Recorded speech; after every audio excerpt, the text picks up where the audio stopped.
it is 7:30 on a Tuesday. That means it is time to slay some dragons and talk about finding our fairy tales.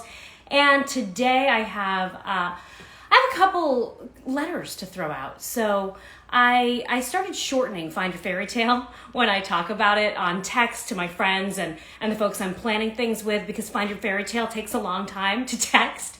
So what I do is I type in FYF. So in preparation for tonight's, I've been typing OMG on FYF. We have the MVP of the MLL, Bryce Wasserman. He is joining us now live, and he is fresh off a championship win. He's been kissing trophies and making the tour after an unprecedented season in the world of professional lacrosse. So he is joining us now to talk about what it takes to get there. Hey, how you doing? How's it going?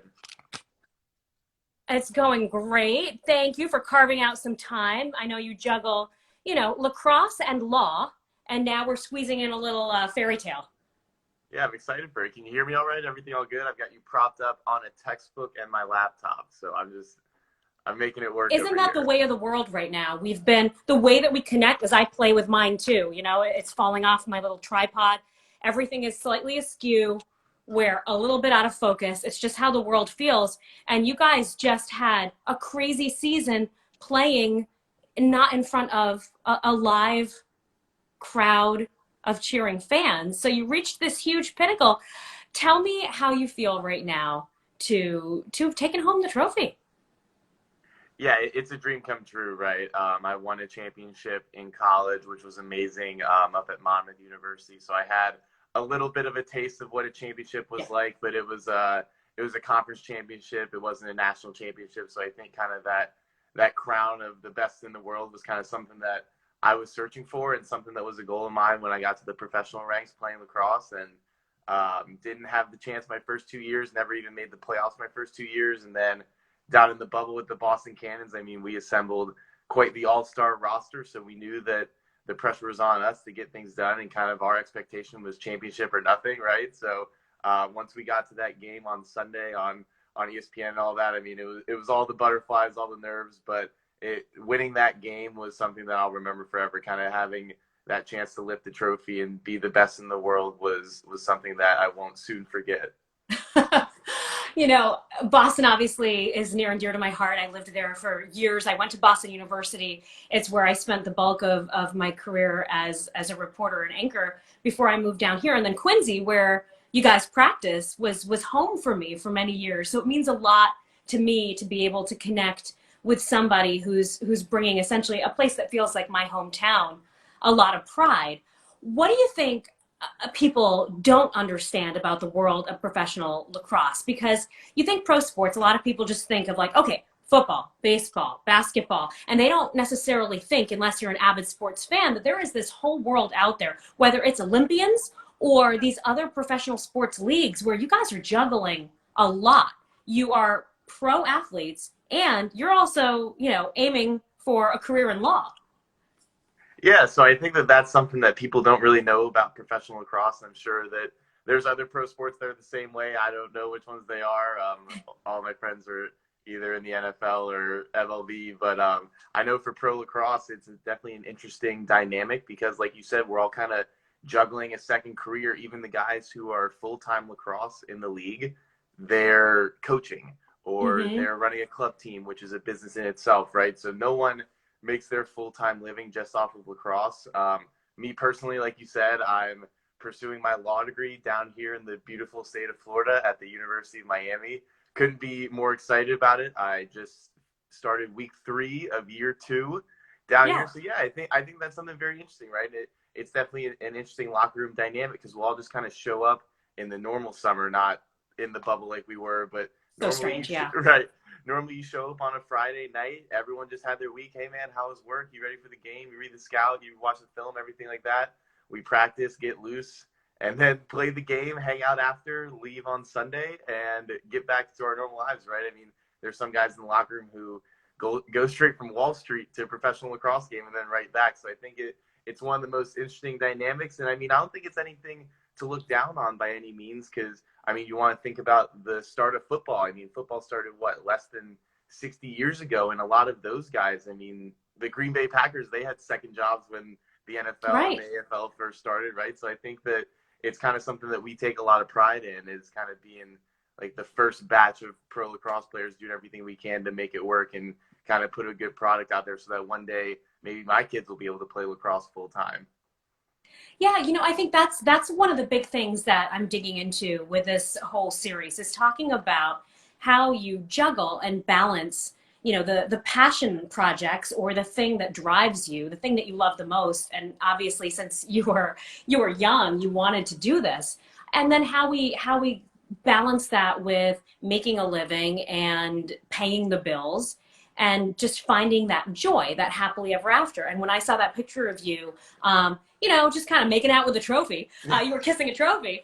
I thought how interesting it would be for an athlete's perspective on what it means to aim for that happily ever after, because in a way, it's one of those careers that you do have to hit a certain point young. And I don't like to focus on, oh, there's only this moment where you can achieve something. But in certain careers, whether it's, a dancer, a performer, a rock star, there are certain careers that lend themselves to success when you're young. And I know that you started and you were worried about whether you would get to the point where you wanted to be. But I want to back up even further because you started off in baseball, right? Yep. Okay, you started off in baseball and you kind of had a moment. I I really identified with this because I started off in advertising and law and oh, we're getting comments. Bryce is a rock star. So there you go. And yeah, let me just say, anybody who wants to comment, ask questions, weigh in. I'm sure you feel the same way, be part of the conversation. We'll address them. But that particular thing, baseball, it resonated with me because I was in one career track and I essentially noticed something that was sparkling over here, and it was broadcast journalism. And you were, hey, I'm an athlete, I'm on the baseball track, and you literally looked through the links of a fence and saw I saw lacrosse. lacrosse. Yeah, I mean, so down in Texas, right? Lacrosse was not a massive thing. That I don't even want to guess what year that was. Maybe 2006 when I was in fifth or sixth grade. My dad never played. My mom never played. Lacrosse was very foreign to my family, and I just kind of fell in the trap that was football in the fall, baseball in the spring. That's your life as like a Texas middle schooler, right? And Yeah. so I was lucky enough that my baseball practice field kind of backed up to the lacrosse practice field in my town. And like I've said a couple times in a few interviews, I was literally sitting in left field, bored out of my mind, praying that a ball would just get hit my way, right? Because I just wanted some. I'm a sixth grade kid. I just wanted some kind of action, right? And then I looked through the fence and I saw lacrosse practice going on. And for everyone who's seen lacrosse and know what it is, it's nonstop action, right? It's kind of like basketball and hockey in a sense, where it's just up and down, back and forth the whole game, and kind of nonstop. So as a sixth grade kid, no lacrosse background at all, I just kind of looked through the fence. I was just like, that looks like more fun for me as a 12-year-old than sitting right here on this baseball field does. So lucky enough, my dad went to Towson, played football there, and that's kind of a powerhouse lacrosse school. So he had some connections, some old buddies who sent like a package of lacrosse sticks for me, and I was able to practice for a year before finally trying out the next year and never look back. And here you are now in a place that at various points you may have doubted that you would reach. And I think a big thing about helping others stick to reaching the big dream is figuring out ways to slay those dragons, to defeat that doubt, to push it down. When in your track to where you are now, did you face down those dragons of doubt? Yeah, I think it happened 3 times. I'd say it happened, luckily for me, at a very early point in my lacrosse career. And I say luckily because some people don't kind of get cut down in a sense until it's too late, and their mental, whatever you want to call it, their mental edge is kind of set in stone, and they just kind of get cut down and stay down there. I was a freshman in high school after my freshman year, going into my sophomore year. Yeah. 3 years into playing lacrosse, so very new to the sport. I was a late bloomer. I think I was like 15 years old. I go up to Baltimore, Maryland, which is like the holy mecca of lacrosse, for a recruiting tournament, and I just got crushed. Oh no. Like I was the worst player on the field. All these kids are like getting recruited by Harvard and Notre Dame and North Carolina, and I couldn't hang with them. Like I did not belong on that field, and I think that was like the first kind of moment of doubt in my head where I was like, I'm just a kid from Texas. I don't know if this is for me. And I definitely had like a moment of self-doubt in that airport. I talked about it on that ESPN interview after the game. It was just kind of like a moment of defeat and just kind of being terrified of, is this the end of the road for me? Like high school is it. I can't go on to play in college or the pros, which is my goal. And I kind of saw two paths, right? It was sulk, be okay with it, go be a normal college kid and don't play lacrosse, or that is the standard that you want to be. You want to be one of those kids. You want to beat them. So now go work harder than every single one of them, right? So I think that was kind of the path that I took. So that was kind of hurdle number one. That kind of shaped my mental fortitude going into college and in the pros, just kind of like that mentality of outworking kind of my peers. But you decided to work instead of wishing for it or wondering if you could get there. And that's similar to a lot of athletes that you hear. They say, I decided that I needed to be the hardest working guy on the field, the hardest working guy in the league, in the industry, whatever it would be. And so what was it that made you have that drive to fight? What would you say to the kid right now who's all choked up in an airport, wondering, is this it for me? What did you dig in and find that said, no, this is not it. I'm going to work. I know what I want to be. Quitting just wasn't an option, because I knew I went there with the plan of playing lacrosse in college. That was my plan. I went to that camp to go get seen by college coaches, and I knew that was my end goal. And quitting just was never an option or anything that really slipped into my head. Right? I don't even like saying the word. It gives me goosebumps. Like quitting just isn't something that makes me comfortable. It gives me like I said, it just gives me goosebumps even saying it. So Where'd that come from?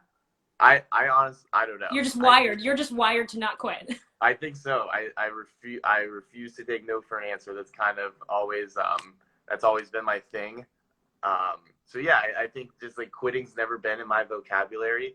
So the only option I had was to work, and I was going to make that happen. And I'm not really I don't really kind of look sideways. I just kind of throw those horse blinders on and look forward. So I definitely think that's something that helped me take that step. I mean, I remember as soon as I got home, it was time to get to work. There was no time to sulk. Yeah, no time to look backwards. And that's actually something that a lot of our guests have said about those moments, is they don't look backwards, they don't look forwards. Okay, if you stumble, get back up. And it's really just a mindset. But you said you had 3 moments that so kind of where you had to rev up and dig in and do it again. So, all right, so now you decide, hey, I'm going to be the hardest working guy in lacrosse. Bring it. Then what happens? Yeah, so, I mean, long story short, I was still kind of a late bloomer.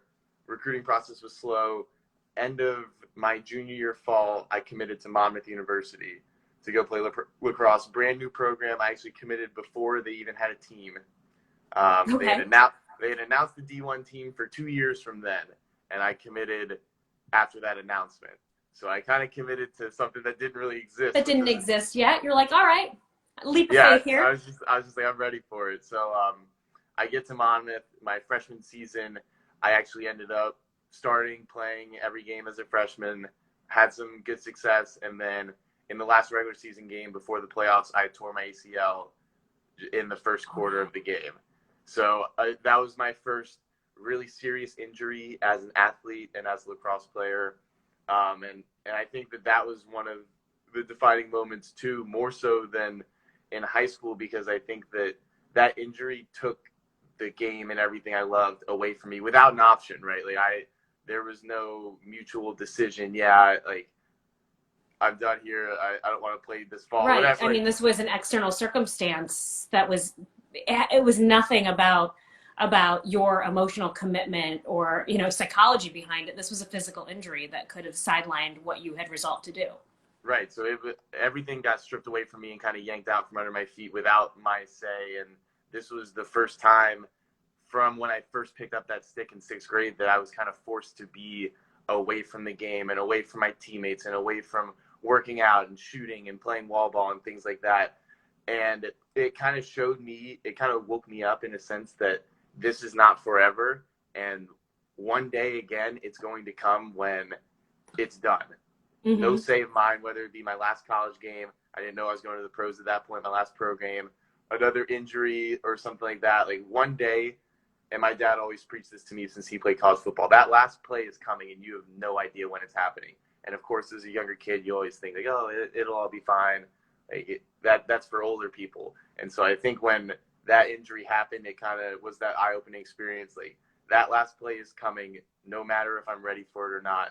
And so I think that was something that shaped my mentality again, was that I was never going to waste a day, right? Like I was never, because that, like I said, that last play is coming. So I was never going to take a Sunday off or a Monday practice half-heartedly, like, because you never know. So I think that that's something that really shaped me for sure, was kind of that light at the tunnel became very bright and kind of shaped the way that I worked from then on out. That's interesting, because that could be very stressful for some people, where you feel like your time is closing in and it's oh gosh, am I getting enough out of it? But instead you were able to frame it up and say, let me enjoy every second of that. What do you think somebody who's feeling stressed, like, oh gosh, I have to achieve this by this certain time, how do you stay focused and just stay present in the moment and not, you said you put those blinders on. What do you tell yourself to kind of block out everything else? Yeah, it's a saying that kind of goes around the lacrosse world a lot, and kind of something I touched on is never wasting a day.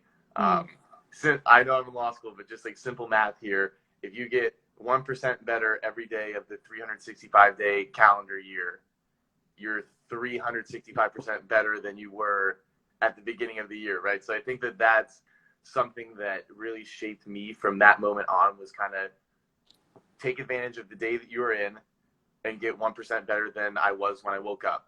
And that's a win for the day, no matter what happens. So I think that that's the advice that I would give to somebody that's listening. Be 1% better each day. And your leaps and bounds. I mean, if somebody said you can improve by 365%, you'd be like, yeah, okay, how about 50%? How about 25%? But when you put it that way, 1% a day, those are little tangible pieces that you can actually focus on. And you're not trying to reach that fairy tale, that daydream all in one fell swoop. You're getting there slowly. Right, exactly.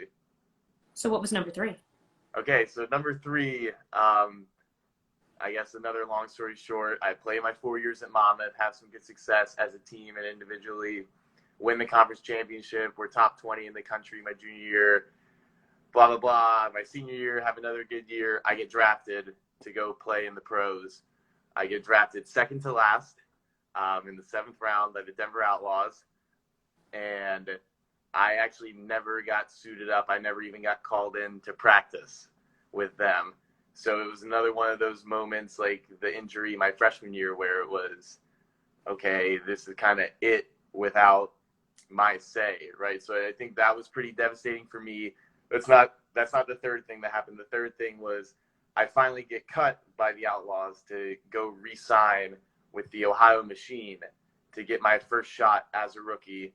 And as that's happening, I'm being misdiagnosed with cancer in my back.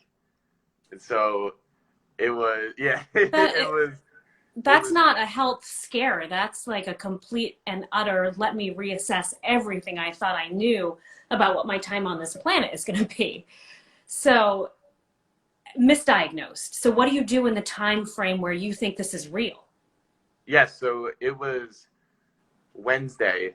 My flight is Friday. I am stepping out of getting CAT scan because I didn't tell them. I was like, this is kind of like, this is my own personal thing. Because at that point, no one knew what was going on and anything like that. So I didn't really tell them. I'm stepping out of CAT scans to call and give them like my frequent flyer number for the flight. They're about to book me to Ohio to come play 48 hours later. And I think it was definitely eye-opening for sure, like talking about the injury, the end of your lacrosse career. Now I'm sitting there thinking, well, the end of everything, right? Like, so I think that was something that was definitely hard to go through. It was probably one of the most life-changing events throughout the process. And I mean, sitting there, they didn't find anything on the CAT scans of the rest of me. So the doctor was How trying long to, was the time frame where you had to process the idea that you might be in a battle for your life, essentially? about a week. So I had gotten an MRI because I slipped a disc in my back like I was some old man. Earlier in the summer, once I signed with Ohio, I went back just to double check that everything was okay to go play. And it was that MRI that the guy was like, this, he like pointed at it. He was like, that's not supposed to be there. Mm. It turned out to be a blood clot from the slipped disc. Thank God. So And you were never happier to be told, hey, you got a big old blood clot. You're like, yeah, okay, right. awesome, thanks.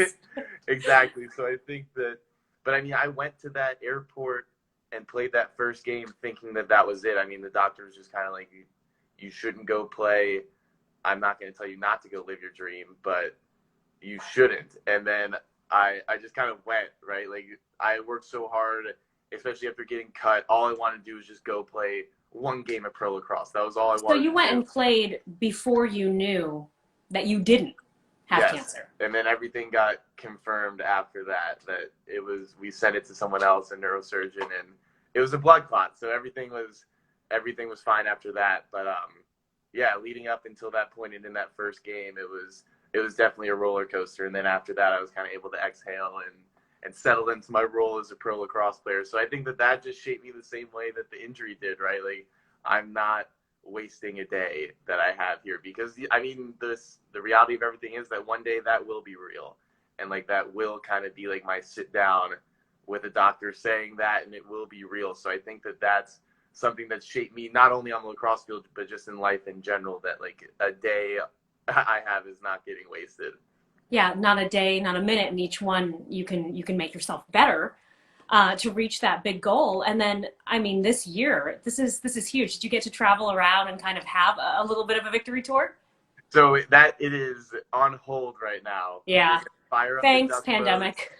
Yeah, we're gonna have the duck boats. We're gonna have everything. I believe it'll be around a Celtics game when fans are allowed back in the Garden. So fingers crossed. Hopefully, 2021 springtime we'll be able to have a victory lap. But right now they're sending the trophy around to the guys to have a little quarantine weekend.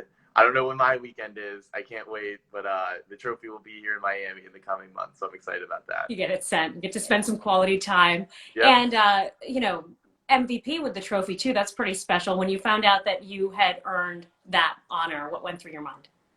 I still am speechless about it, just because of everything that I went through, right? Like lacrosse was always this thing that I never saw like high level lacrosse, I'll say. I always saw it as just like this gentleman's club that I was never in.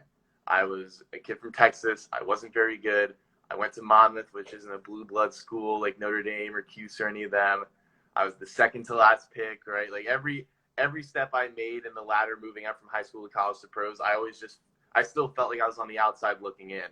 So being told that I was the MVP, and I mean, looking at the list of the past MVPs, just absolute legends of the game, like, and my name being on the list, it's still absolutely, like, I'm speechless. I don't even know what to say. It's almost like they had to tell you what you did.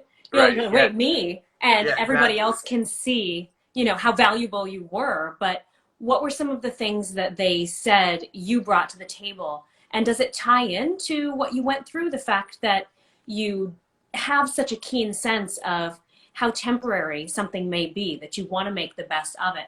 That's got to come out in the heart of how you play. Yeah, I think that a lot of like my coaches and commentators or whatever will say that the way I play my game is I don't really take no for an answer, right? Like if you stop me this way, I'm going to go the other way, and if you stop this move, I'm going to do another one. I'm going to dive. I'm going to do maybe some less than legal things, but like I'm going to get to the front of the goal and I'm going to score no matter what it takes. So I definitely think that that's something that has come from my mentality from the past, and it's definitely shaped the way I play as well. And that's something I bring to whatever team I'm on. So are you living the fairy tale right now?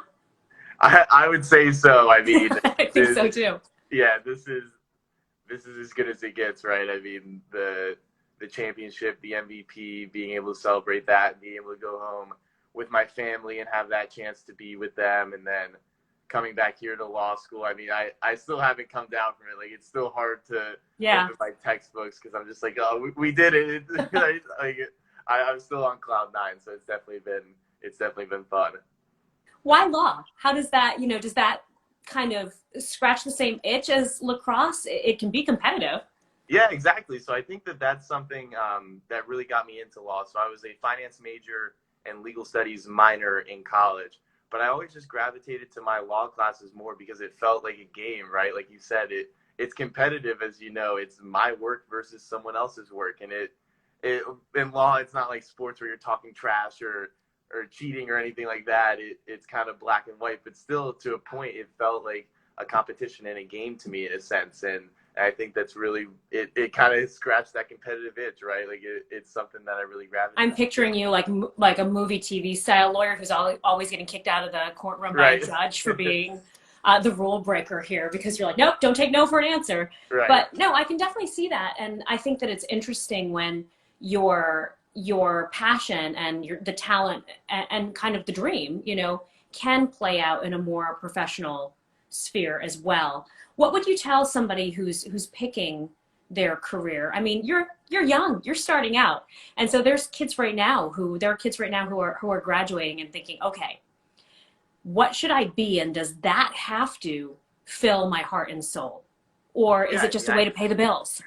I think it's something I could never imagine myself doing anything that I don't wake up wanting to do, right? Like I could, that's why I chose law. I couldn't imagine myself after my lacrosse career waking up and going into a finance job. That was just something that wasn't for me, because I just imagined when my lacrosse days are over, I'm going to want to wake up and go take care of a case and go win a case for somebody else and kind of do that. So I think that was something that motivated me. So the advice that I would say is to, one, just like do what you love and the money will take care of itself. And two, I'm definitely in no rush to grow up, as you can tell.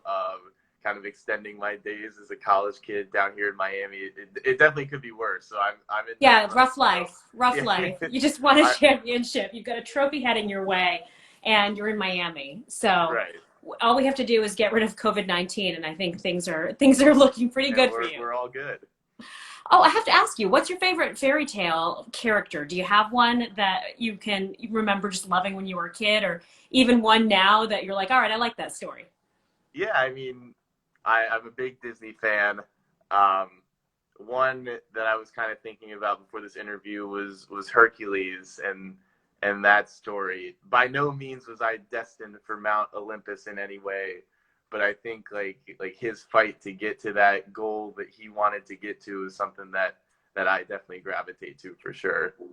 I think the reason why I like talking to everybody about fairy tales is there's just this, the way that we've interpreted that there is such a thing as that happily ever after ending, and that we can defeat the darkness and that we can overcome evil. And that's why when you have people who will talk about what you just did, these obstacles that get in your way that could stop you in your tracks, you can learn from each other. Okay, so he decided, no, I'm not going to stop. I'm not going to slow down. If somebody, and I'm going to ask you, I'm going to kind of flip it, because most of the time older people give younger people advice, right?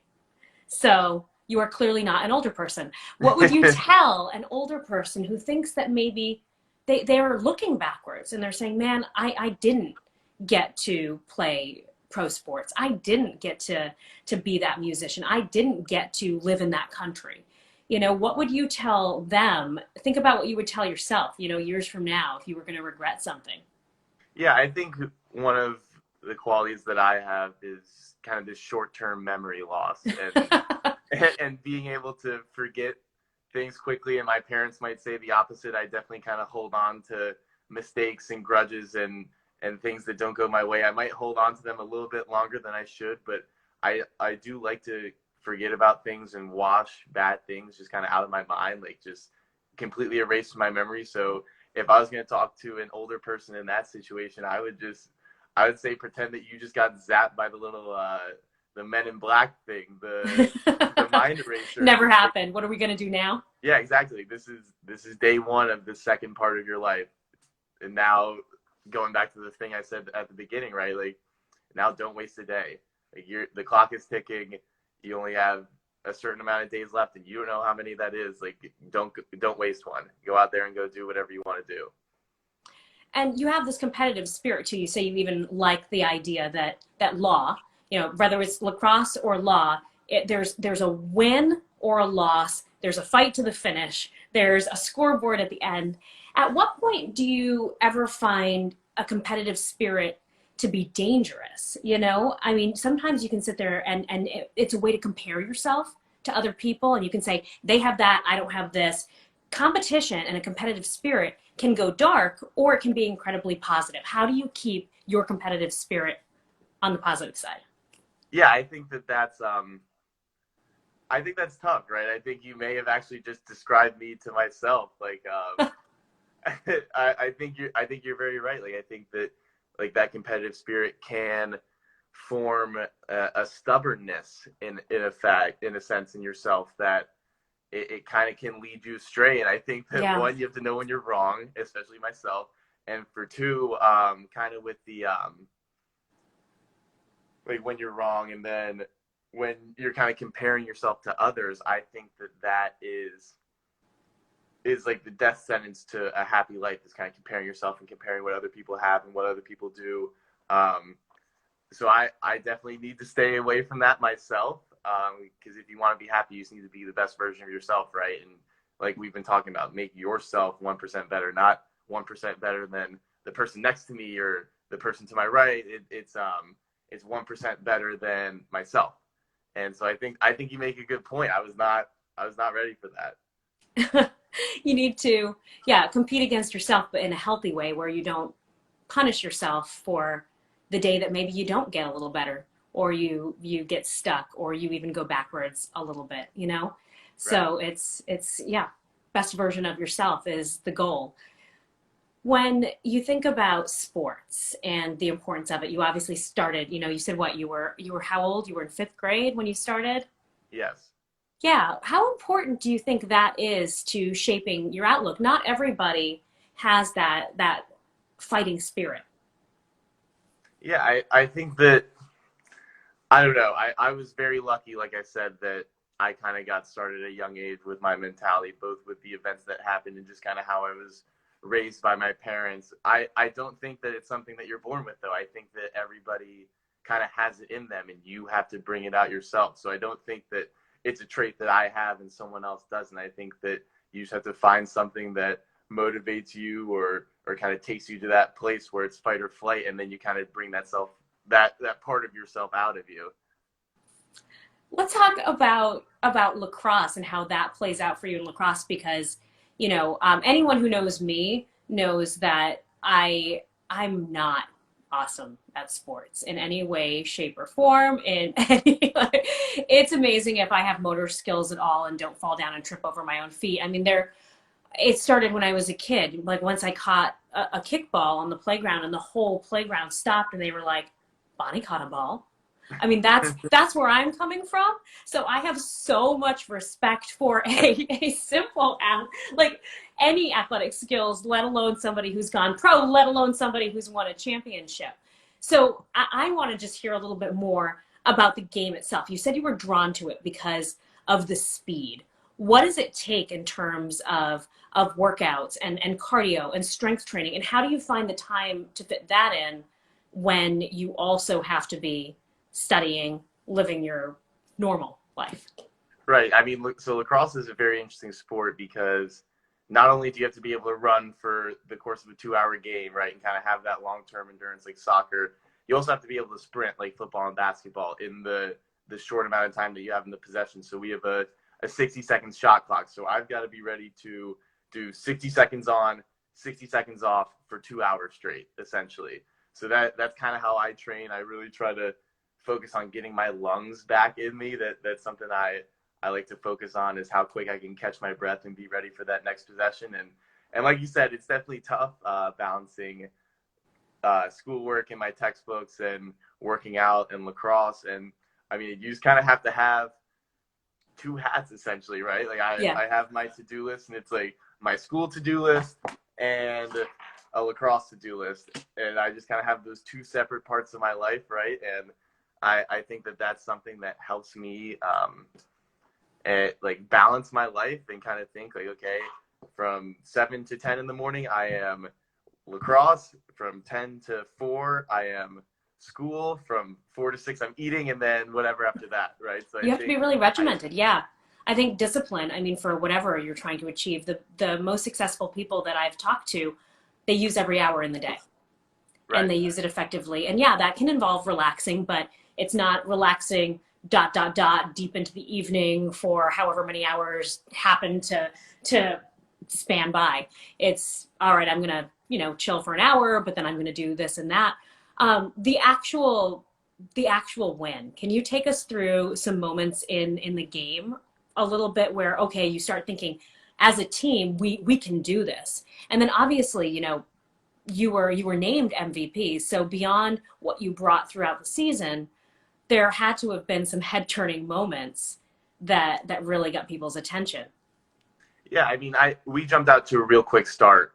We played the Denver Outlaws, which is the team that drafted me and never played me, so that was obviously a little extra special to be playing. That's like we can go ahead and call that super special. That's some karma and some kismet and some, a little moment of there you go. Right, yeah, it was definitely special that it was against them, so I was definitely extra pumped up about it. So moving forward into the game, we have a real quick start right at the beginning of the game, and we jumped out to a quick lead, and we're kind of weathering the storm. And actually, I broke my hand in the third quarter of the championship game. I felt it. I knew I was No big done. deal. I'm going to guess you kept playing. I did. I kind of told coach, I was like, listen, coach, I can't grip my stick. And he was like, well, go out there, be a distraction, kind of like play in different spots that you don't normally play so that they'll think that we're changing our offense and their heads will be spinning a little bit. So I think that was something that helped out a lot. A lot of my teammates stepped up and had huge games in that championship, which was incredible to be a part of. And I mean, really, it really didn't set in until about 3 minutes left in the fourth quarter when we're kind of draining out the clock a little bit and doing everything we can to play keep away, kind of is when it, like, that excitement really started to build and adrenaline started to kick in. And then once the clock hit 0, I mean, there could have been 1 million people there or 0 people there like there were. It was incredible to be a part of. And like that celebration was something I was so pumped to be a part of. What is the end goal? So now you're in-law, you're fresh off this big championship win. You're riding the high of that. How do you marry those two things together to keep this level of living the fairy tale feeling long term? Yeah, I mean, obviously I'm very excited about everything that happened and I'm going to remember it forever, but I don't want to be complacent about anything, right? Just kind of moving forward. I want to do it again. So now that there it is, do it again. Right, like we've won the championship and I won the MVP, right? Now I want to win both of those again. That's just something that, because then that puts you in a different class than anyone else. So I think that, I mean, now I know what it feels like, right? I know what that fairy tale kind of moment, the championship and the MVP feels like. And I mean, it was awesome. So I obviously want to do it again. So I think that that's something that I need to keep focusing on. And I know what I did last year to be ready for this championship and everything that we did. So now I need to do all of that and then some more, because now there's a target on my back on the field. And so I think that that's something I have to be cognizant of. Yeah, I think sometimes too, once you do start succeeding, whether it's on the field or in life, there are going to be the people who come after you, and there are going to be the people who compete with you, and there are even going to be the haters, and you have to, again, what you said, put on the blinders, Yep. So I think that in terms of your law career, you could maybe, I feel like you're going to be working with sports and law. Yes. I don't think you could ever leave sports behind fully. Yeah, so my plan right now is to get into sports law. That is the goal right now. Actually, my sports law textbook is propping you up as we speak. So yeah, that's something that I definitely want to be a part of. I've been talking to a few law firms that handle sports and entertainment litigation, just kind of trying to find my place, because the back office is not for me. That is not where I see myself once I graduate law school. I kind of want to continue to be on the front lines and competing and doing all those things that'll be getting me up in the morning. So I'm really excited about it. So I just started year 2. So I'll have this year, next year, and then the bar exam. So I'm very excited to be moving forward with that as well. If you could look back, we're looking forward right now, but if you could look back and you could give yourself some advice, what would you say to 5th grade you? I mean, I think that's tough. I think that it would be, I would tell them that it's a mountain, right? And the peak is going to be incredible. It's going to be a climb, like I talked about. Don't waste a day.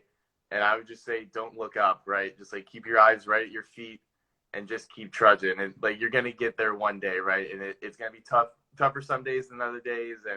But as long as you don't waste a day and keep making steps forward, you're going to get to the peak, and it's going to be well worth it. And what do you tell somebody who's experiencing the feeling of being cut? What did you tell yourself to get through those moments? Yeah, you said I'm going to work harder. I'm going to show them. But in those moments of, I don't want to use a melodramatic word, but anyone who knows me, I'm a pretty melodramatic person. So there are moments of despair.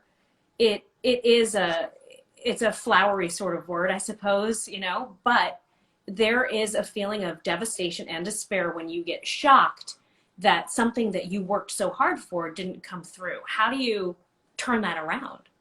Yeah, so I am optimistic to a fault. I am overly optimistic about everything. I try to find the silver lining in everything. I try to be happy about anything and everything that happens to me. So I think that that's kind of something that helps me when those tough times do happen, especially like when I got cut after I got drafted.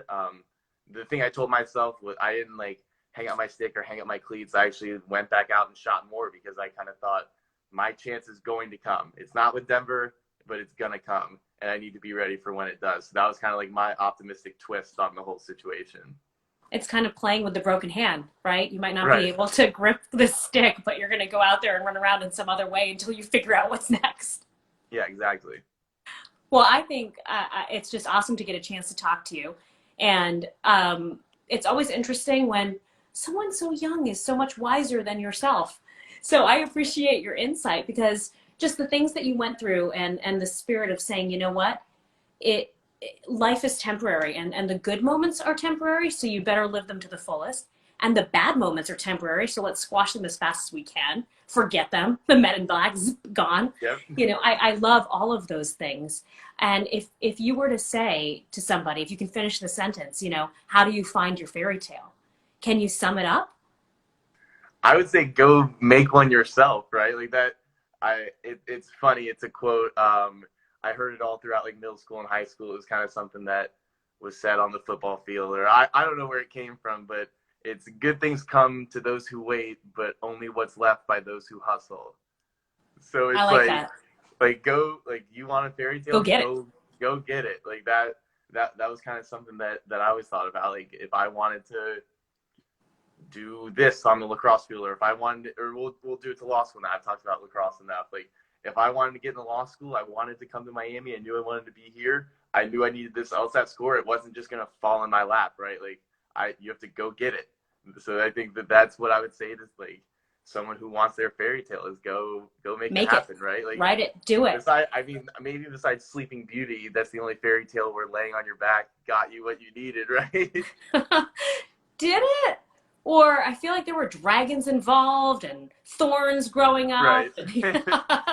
Yeah, there's no time. There's no time to lay around being Sleeping Beauty. We all have to wake up. We don't have 100 years to go by in some magic fairy tale land. What about, speaking of dragons, to slay your dragons? I'll have you finish that sentence too. To slay your dragons, you have to. I would relate that back to the short-term memory loss, right? And forget, move on. That optimistic attitude, instead of saying like, oh, that's a massive dragon in front of me. Like this thing is like, it's not that cool, right? Like I'm smaller than it. I'll just get past it, right? Like I'll just sneak by. So I think kind of like that optimistic twist on anything that comes into your life that might be a little bit tougher. So the dragon for you is like challenge accepted. Watch this. Right, exactly.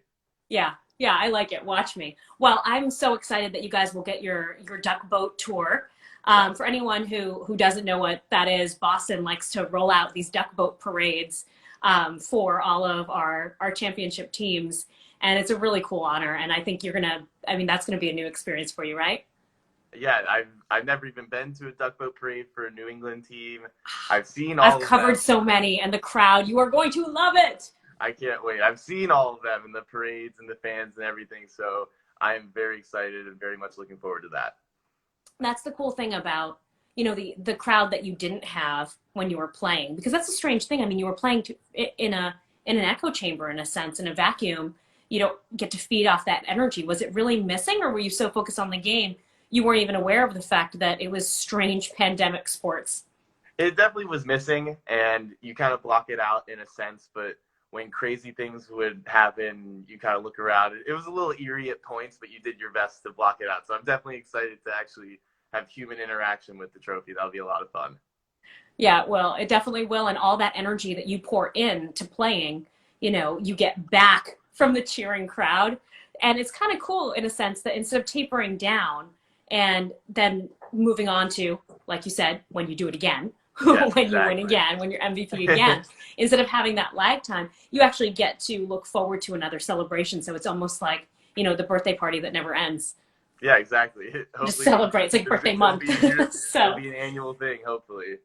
Yeah, well, I can't wait to see what you do next. And I can't wait to see some pictures of the trophy down in Miami, sunny Florida, hanging out. I'll have the trophy getting a tan, hopefully.